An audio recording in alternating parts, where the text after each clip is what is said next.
হেই বন্ধুরা, প্রায় ৪৫০০ বছর আগে মিশরে এক বিস্ময়ের সৃষ্টি হয়েছিল, যা অনন্তকালের জন্য দাঁড়িয়ে থাকবে বলে নির্মিত হয়েছিল। হ্যাঁ, তা আজও আছে, geyser great pyramid. Geyser great পিরামিডের স্থায়িত্বই শুধুমাত্র বিস্ময় নয়। ১৯৮৯ সালের ৩১শে মার্চের আগে, মানে প্যারিসে আইফেল টাওয়ার নির্মাণের আগে অবধি প্রায় ৪০০০ বছর ধরে গিজার গ্রেট পিরামিড ছিল মানুষের তৈরি সবথেকে লম্বা বস্তু। এর উচ্চতা ১৪৭ মিটার। এটি তৈরিতে এত ভারী পাথর ব্যবহার করা হয়েছিল যে এই পুরো পিরামিডটির ওজন ৬০ লক্ষ টন বলে অনুমান করা হয়। পৃথিবীর সবথেকে উঁচু ভবন বুর্জ খালিফার সাথে তুলনা করলে দেখতে পারবেন বুর্জ খালিফার ওজন মাত্র ৫ লাখ টন, অর্থাৎ বুর্জ খালিফার থেকে ১২ গুণ ভারী গিজার গ্রেট পিরামিড। এইসব বৈশিষ্ট্যের কারণে ইতিহাসবিদ থেকে সাধারণ মানুষের কাছে সবচেয়ে আশ্চর্যজনক বিষয় ছিল এই পিরামিড কিভাবে তৈরি হয়েছিল। কারণ তখন মানুষের কাছে কোনো ক্রেন ছিল না, বুলডোজারও ছিল না, কোনো বড় প্রযুক্তিও ছিল না। এমনকি সেই সময়কার মানুষ তো চাকা তৈরি করতে বা ব্যবহার করতেও শেখেনি। কিন্তু তারপরেও ওই ঐতিহাসিক মানুষেরা এমন একটি স্মৃতিস্তম্ভ তৈরি করেছিল যা আজও দাঁড়িয়ে আছে। কিন্তু কি করে মিশরীয়রা পিরামিড তৈরি করবার জন্য বড় বড় ভারী পাথর সাহারা মরুভূমির বিস্তীর্ণ ব্যবধানে বহন করত, এই নিয়ে বিভিন্ন তত্ত্ব আমাদের সামনে এসেছে। যেমন কিছু তত্ত্ব বলে যে মিশরীয়রা নিজেদের হাতে টেনে টেনে এই পাথরগুলোকে বহন করত। কিছু তত্ত্ব ইঙ্গিত দেয় যে এলিয়েন সাহায্য করেছিল মিশরীয়দের। এটি একটি যুগের পুরনো রহস্য এবং বিজ্ঞানীরা অবশেষে এর উত্তর খুঁজে পেয়েছেন। উত্তরটি জাগতিক নয়, তবুও এটি আশ্চর্যজনকভাবে মানবিক। বন্ধুরা, অনুমান করা হয় যে গিজার গ্রেট পিরামিড নির্মিত হয়েছিল খ্রিস্টপূর্বাব্দ ২০৬০ সালে এবং এটি তৈরি করেছিল ফেরাও খুফু। মিশরের রাজা মহারাজাদেরকে আমরা ফেরাও বলে থাকি। আর ফেরাও খুফুর কথা যদি বিশেষভাবে বলি, তাহলে এই রাজ্য সম্পর্কে আমাদের তেমন কিছু জানা নেই। আমরা শুধু জানি যে মিশরের পুরাতন রাজ্যের চতুর্থ রাজবংশের দ্বিতীয় রাজা ছিলেন এই ফেরাও খুফু। নীল নদের পশ্চিম তীরে পিরামিড অবস্থিত। আপনি যদি ভালো করে দেখেন তাহলে দেখতে পাবেন এই স্থানে একটি মাত্র পিরামিড না, আরো দুটো পিরামিড রয়েছে যা দেখতে একই রকম। এই তিনটির মধ্যে সবথেকে লম্বা হলো গিজার গ্রেট পিরামিড, যাকে আমরা খুফু পিরামিডও বলি। এর চেয়ে ছোট দ্বিতীয় বৃহত্তম পিরামিডকে পিরামিড অফ খাফরে বলা হয়, যা ফেরাও খুফুর পুত্র ফেরাও খাফরে নির্মাণ করেছিলেন। তৃতীয় এবং সবথেকে ছোট পিরামিড পিরামিড অব ম্যানকাউরে, খাফরের পুত্র ম্যানকাউরে এটা নির্মাণ করেছিল। এবার আপনারা যদি ভাবেন সেই যুগে এগুলি একমাত্র স্থিতিস্তম্ভ, তা কিন্তু নয়। এর বাইরেও রয়েছে দ্য গ্রেট ফিনিক্স, রয়েছে অনেক গম্বুজ সমাধি এবং অনেক ছোট পিরামিড। বলা হয় যে বিভিন্ন আকারের মোট ১১৮টি পিরামিড রয়েছে। আবহাওয়ার কারণে এই পিরামিডগুলির অনেকগুলি ভেঙে গেছে এবং ধ্বংসস্তূপে পরিণত হয়েছে। খুব কমই ভালো অবস্থায় দাঁড়িয়ে আছে। সম্ভবত সেরা অবস্থায় সংরক্ষণ হয়ে রয়েছে এই তিনটে পিরামিডই। এগুলি বানানোর পেছনের কারণ আপনারা সবাই জানেন। এই স্মৃতিস্তম্ভগুলোর মধ্যে তাদের ফেরাওদের সমাহিত করা হতো। এনশিয়েন্ট ইজিপশিয়ানরা আফটার লাইফে বিশ্বাস করত। তারা মনে করত মৃত্যুর পর জীবন শেষ হয় না, মৃত্যুর পর মানুষের আত্মা আন্ডারওয়ার্ল্ডে চলে যায়, যেখানে ঈশ্বর তাদের বিচার করে। জীবিত অবস্থায় যারা ভালো কাজ করত তারা সেখানে চিরকাল বেঁচে থাকত। এই পরকালের প্রস্তুতির জন্যই ইজিপশিয়ানরা নিজেদের রাজাদের জন্য এই সমাধিগুলি বানিয়েছিল এবং সমাধিগুলির মধ্যে তারা প্রচুর খাদ্য, ধন সম্পদ, গহনা, আসবাবপত্র, কাপড় চোপড় রেখে দিত, এই আশাতে যে সেগুলো রাজাদের পরকালে কাজে লাগবে। মিশরীয়রা পরকালে এতটাই বিশ্বাসী ছিল যে তারা নিজেদের রাজা বা রাজস্থানীয় ব্যক্তিদের মৃত্যু হলে তাদের শরীরকে মমিফাইড করে কাঠের বা পাথরের কাঠামোতে সমাধিত করত, যাতে তাদের রাজা বা রাজস্থানীয় ব্যক্তির পার্থিব শরীর দীর্ঘদিন নিঃস্বর থাকেন। এবার আপনি জিজ্ঞাসা করতে পারেন যে আমি কিভাবে জানলাম যে পিরামিডগুলি ফেরাওদের সমাধি হিসাবেই ব্যবহৃত হতো? এর প্রধান কারণ পিরামিডগুলোতে লেখা শিলালিপি।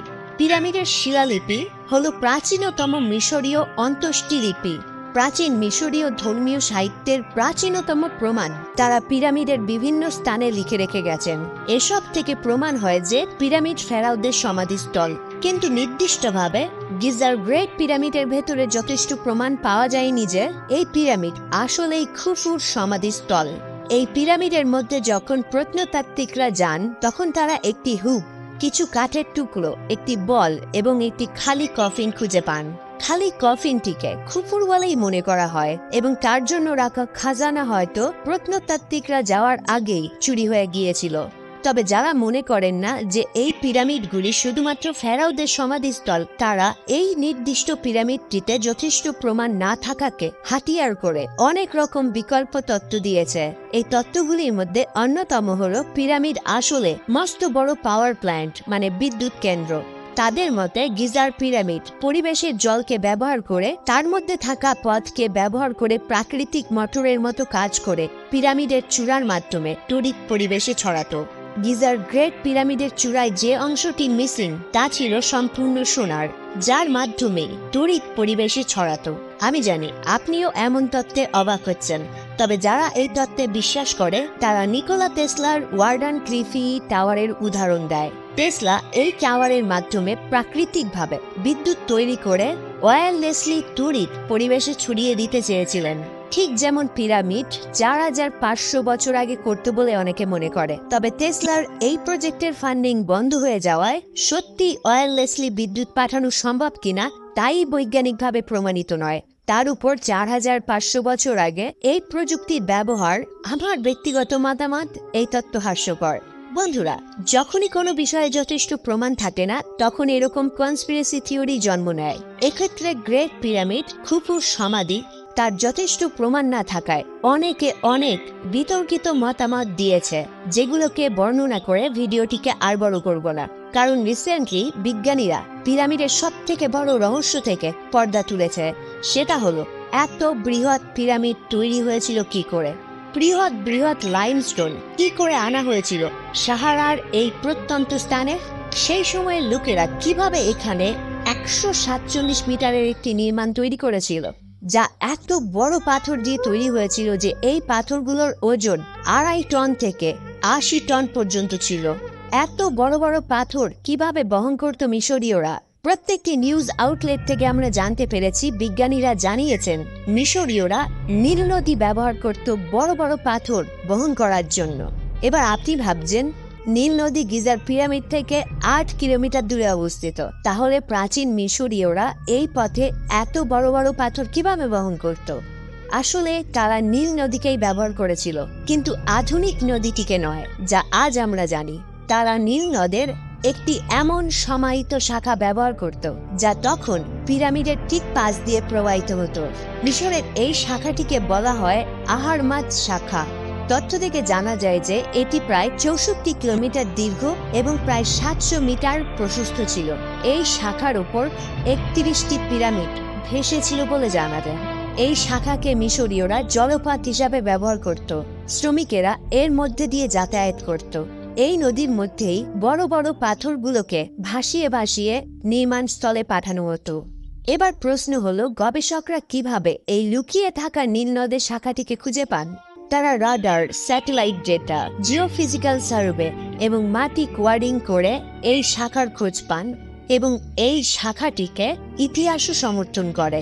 মিশর জুড়ে প্রত্নতাত্ত্বিক স্থান থেকে প্রাচীন পেপারি সাথে পিরামিড লিপি এই একই জিনিসই দেখায়, যেসব থেকে জানা যায় যে গিজার মালভূমিতে উপকরণ আনার জন্য নাবিকেরা নীল নদী এবং অন্যান্য জলপথ ব্যবহার করেছে। তাই বৈজ্ঞানিকভাবে এটা স্পষ্ট হয়ে গেছে যে মিশরীয়রা উপকরণ পরিবহনের জন্য জলপথকে ব্যবহার করত। তবে বিজ্ঞানীরা নীল নদের এই শাখার সঠিক অবস্থান সম্পর্কে এখনও নিশ্চিত নন। এর ফলে আমাদের মনে যে প্রশ্নটি উদয় হয় সেটা হলো, নীল নদীর এই শাখাটির কি হয়েছে? বিজ্ঞানীরা এখনও এর সঠিক উত্তর জানেন না। তারা অনুমান করছেন যে হয়তো এই শাখা শুকিয়ে গিয়ে উধাও হয়ে গেছে। এই সমস্তের কারণে জলপথটি মরুভূমি এবং কৃষি জমির নিচে চাপা পড়ে গেছে বলেই মনে করছে বিজ্ঞানীরা। অর্থাৎ বিশ্বের একটি মহান রহস্য অবশেষে সমাধান হলো।